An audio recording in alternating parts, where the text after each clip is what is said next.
இயேசுவுக்கே புகழ்.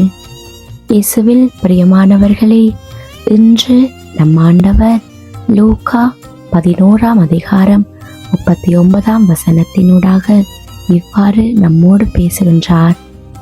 நீங்கள் கிண்ணத்தையும் தட்டையும் வெளிப்புறத்தில் தூய்மையாக்குகிறீர்கள், ஆனால் உங்களுக்கு உள்ளே கொள்ளையும் தீமையும் நிறைந்திருக்கின்றன. இயேசு பரிசேயர்களிடம் பேசுகிறார். அவர்கள் வெளிப்புற சுத்தத்தையும் பற்றி கடுமையாக கவனம் செலுத்தினாலும் உள்ளார்ந்த மனம், எண்ணங்கள், உண்மை வாழ்க்கை எல்லாம் சுத்தமற்றதாக இருந்ததை ஆண்டவர் இயேசு கண்டிக்கின்றார்.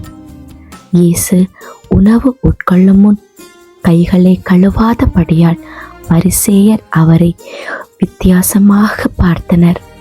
இதனாலேயே ஆண்டவர் இவ்வாறு அவர்களுக்கு கூறினார். வெளிப்புற சடங்குகளையும் சுத்தங்களையும் பற்றி கவலைப்படுவதை விட உள்ளத்தின் சுத்தம் முக்கியம் என்பதை ஆண்டவர் வலியுறுத்தி கூறுகிறார். இன்று நாங்களும் இப்படியாகத்தான் வாழ்ந்து கொண்டிருக்கிறோம். வெளியில பார்ப்பதற்கு ஒழுக்கமானவர்களாய் நல்லவர்களாய் வாழ்ந்து கொண்டிருக்கிறோம். ஆனால் உள்ளத்துக்குள்ள வஞ்சகமும் கெட்ட எண்ணங்களும் நிறைந்ததாகத்தான் இருக்கு.